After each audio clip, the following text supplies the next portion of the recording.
Welcome to this week's experiment.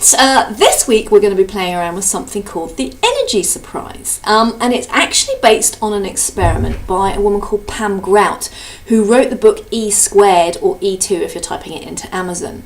Her whole book is around, or it's kind of generally proved that an energy field exists all around us, and that we are in fact energy, and we have an ability to impact the things around us, and that actually our thoughts create things. Now, you might be wondering why on earth we are looking at this. This whole particular field of study relates to quantum physics. Now, I'm not going to go into any great detail around what quantum physics actually is or anything, except to say that everything around us and the world around us is created or is made up of energy. 99.999% of all material things, all physical things, are actually made of energy, and 0.0001% matter. And in the same way, we as human beings are made of the same energy vibrations. Now, you might be wondering what on earth this has got to do with you and why we are looking at this. But actually, because we're made up of energy, the whole idea of this is that we have an ability to affect the energy around us with our consciousness. So if you've ever heard of the law of attraction, and the idea that we can draw in things that actually we want and are interested in and that we like, or not as the case may be, depending on our state of mind, that's where this comes from. So now you might be thinking, what is this nonsense? Why are we covering this? But this experiment is actually aimed at proving to you that the energy field actually exists, that you in and of yourself are made up of energy, and that you have an ability to direct that energy. So there's nothing to lose in giving it a go to see what you actually find. So this experiment requires a little bit of blue petering for anybody who understands the UK reference. I need you to get 2 wire coat hangers. Now, from any closet, hopefully you've got a couple of wire coat hangers in there. If they've got plastic on them, take them off. I just want the wire. And all you need to do is actually untwist the hands and untwist them so that you've got 2 straight wires. So once you've got that, I want you to bend those wires into an L shape so that you have a shorter handle around about 5 inches and then a longer piece in front. It's usually around 10 or 12 inches. So bend your coat hangers into those L shapes, and then you need to get a straw, which, a plastic straw, which you can get free of charge from any McDonald's, and cut that straw in half and put each of those halves of the straws onto the handles, and just bend the bottom of the handle so that it holds the straw in place. So effectively you have 2 wands. You have the handles that you're holding where the wire is inside the straws, and you have the long pieces that face forward. So these are your instruments for the experiment that you're going to play around with. Now, the experiment itself is very simple.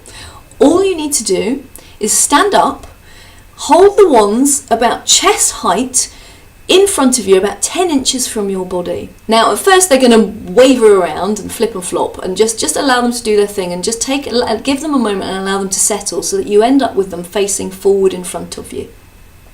Now, for this experiment, you don't move, you don't do anything. All you're going to do is actually see what happens to these wands dependent on your thought process, your thought pattern. So first off, I want you to call to mind a really negative memory. So as you're holding your wands face forward and you are very still, call to mind a really negative memory, something that you found particularly difficult at the time. And just for a moment, just be in it. Allow yourself to re-experience that horrible time, whatever it relates to, whether it's a person or a situation or an experience. So just call to mind that particular memory, and as you do so, just notice what happens to the wands. You're not moving. Physically, you're not moving, but just notice what the wands do. I'm not going to give away or tell you until the very end, so no spoilers for now, but just notice what they do.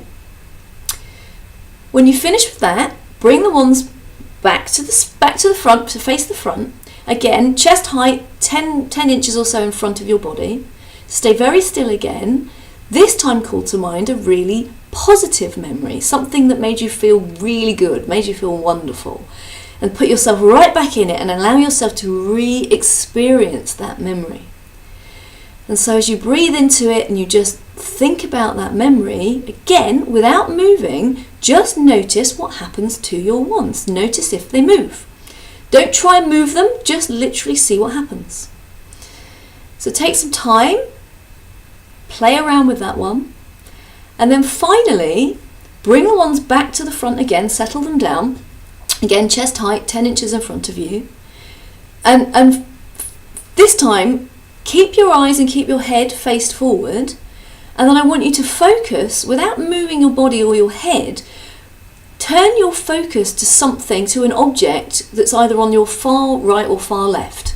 So literally look at something almost to right to the side. So you're not moving the rest of your body, you are literally just looking at something to either side of you, and stay focused on that and just notice what the wands do.